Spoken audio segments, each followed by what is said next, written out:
Alright guys, welcome to a classic film review of 1968's crime thriller Bullitt, starring Steve McQueen, Robert Vaughn, Jacqueline, Bisset and Robert Duvall. Now this was directed by Peter Yates and it's the story of a San Francisco police lieutenant, Frank Bullitt, played by Steve McQueen, who is personally requested to look after an important witness by sleazy politician Walter Chalmers, played by Robert Vaughn. Now, when this simple babysitting job goes all sorts of wrong, the plot begins to thicken and Lieutenant Bullitt needs to crack the case before his superior officers, politicians and the mob can intercept him.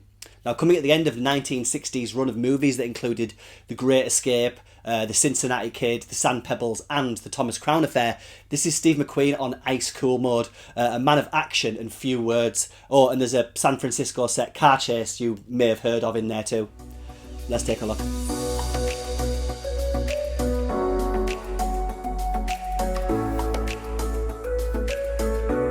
So 1968's Bullitt is much more than a car chase, as great as that scene is, and we'll chat about it in a minute or two. It's actually an excellent police procedural movie, one of the best, in fact, predating The French Connection by a few years.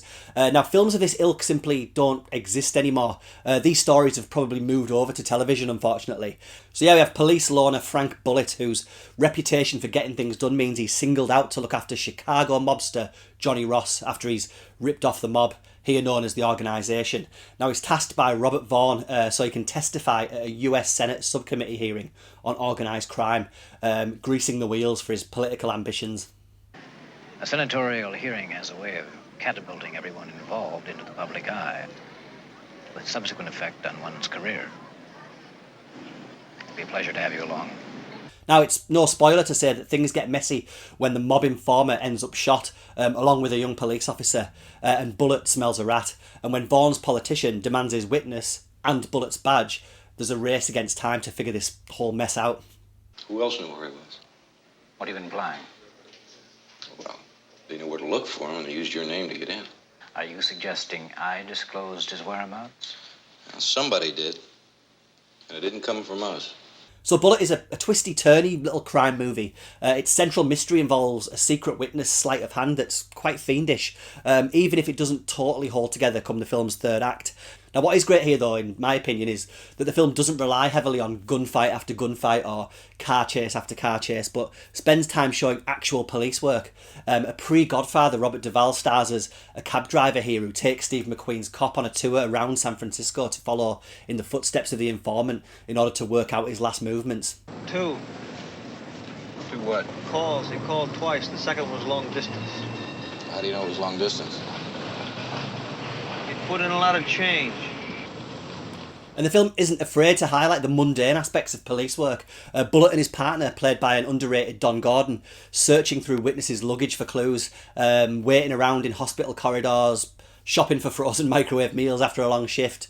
That stuff's all here, but that doesn't mean it's boring, as director Peter Yates, I think, knows fine well that he doesn't have a huge amount of character drama to work with, so he makes the absolute most of Steve McQueen's screen presence and the unique San Francisco geography to fill the screen, not forgetting an iconic Lalo Schifrin soundtrack.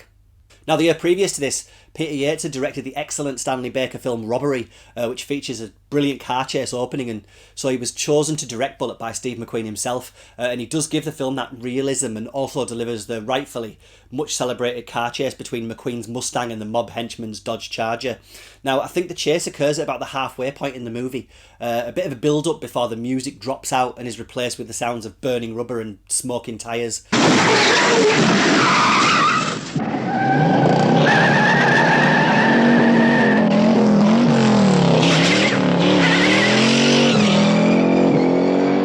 The steep streets of San Francisco, full of traffic and sharp turns, eventually giving way to a seat-of-your-pants freeway chase. It's still pretty heart-pounding almost 60 years later.